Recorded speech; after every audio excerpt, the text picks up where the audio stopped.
Hi there, this is Tommaso Zilli of musictheoryforguitar.com and we are here for another music theory build. Today we are going to talk about how to make the wrong note sound right in blues or jazz. Now, if you are a blues or jazz player, you know that great blues and jazz players are able to play notes that are completely wrong, outside of key, outside of the scale, that have no relation with the chord that they're playing on, and yet they're able to make those notes sound great.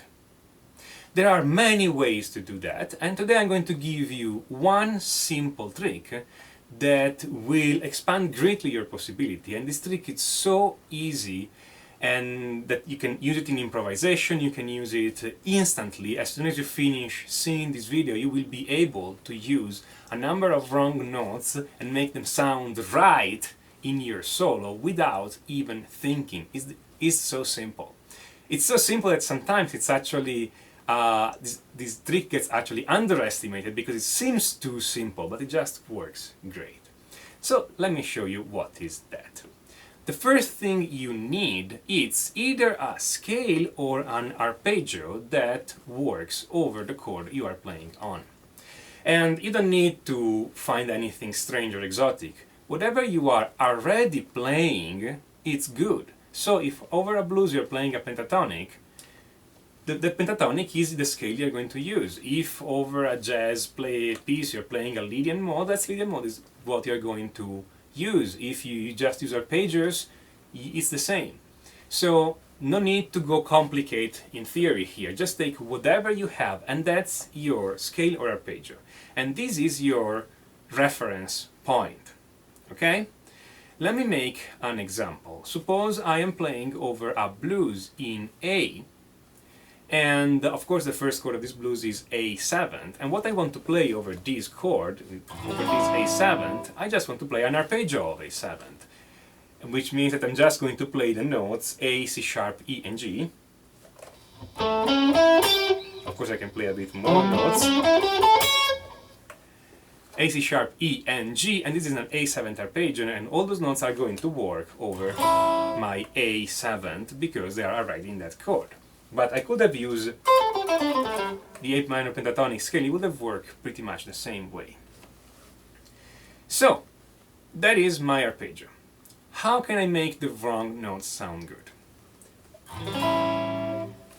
I'm going to do this. I'm going to choose one note of my scale or my arpeggio. It can be any note.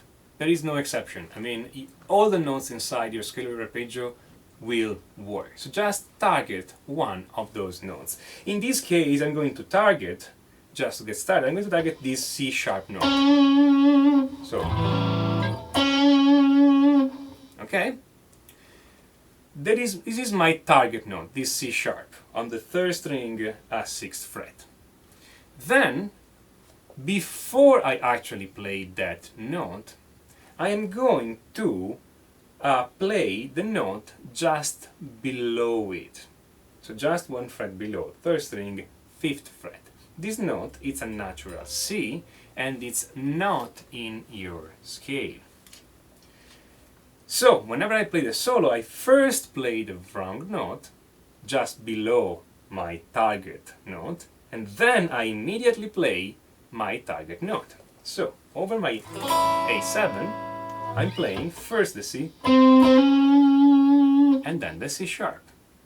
This works, as I said, for all the other notes of my arpeggio or my scale. So I can do the same for the E, for the A, and for the G. I don't need to play in legato. I can pick both of them. I play them in legato. I can slide. I can bend. As long as I play the wrong note first and the right note just after. And this will make those wrong notes sound good, because your ear will perceive them together with the right note, and you perceive the wrong note as a tension and the right note as the resolution of that tension. And you always go from below, from the note just below the right note. It's technically possible to also go from above, but those notes are much harsher and they will not really sound blues or jazz, except in some specific situation, but it's a bit more complicated. So for now, let's keep things simple and let's just stay on the notes from below. So, of course, when I am improvising in a real solo, I'm not going to play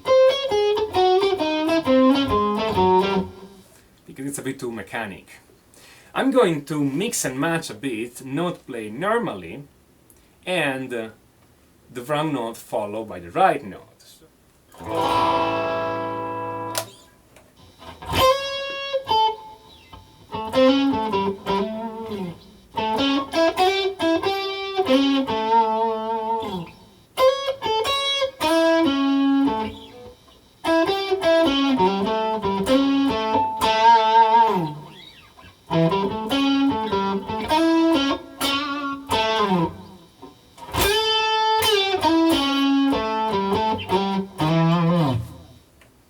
Of course, this solo sounds a bit contrived right now because I'm limiting myself to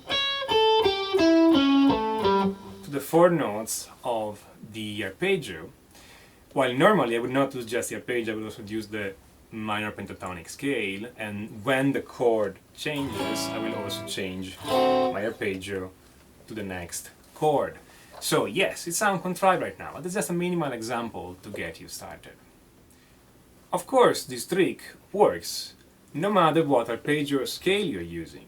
So if I were choosing to use my pentatonic minor scale to play over that blues, which is another possible choice, I would have used the exact same trick to have this kind of result.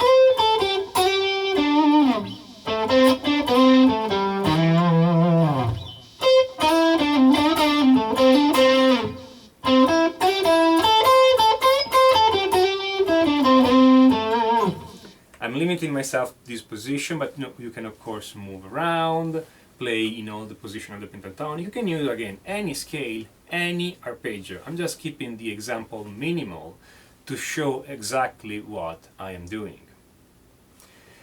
If of course you are a jazz player, then the pentatonic scale and the arpeggio may be a bit limiting for you because you may be accustomed to use other scales.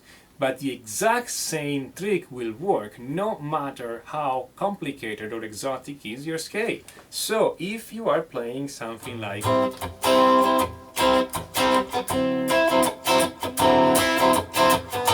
that's A minor 7 and D7-9 or D9 essentially, and usually here you play an A Dorian scale.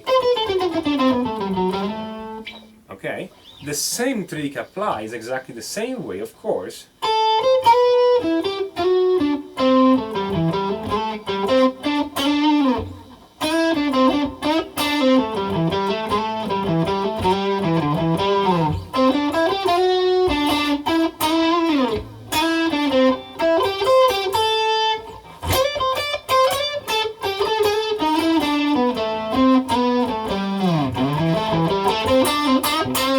etc, etc, etc. So you just play your Dorian scale in whatever pattern you want, and every time you want to add a wrong note to your solo, you just take the note just below the target at one of the right notes, and then you play the wrong note and then the right note. In this specific example, I have this pattern here, so I played 2 right notes and a wrong note, then a right note, then 2 right notes and a wrong note, and a right note.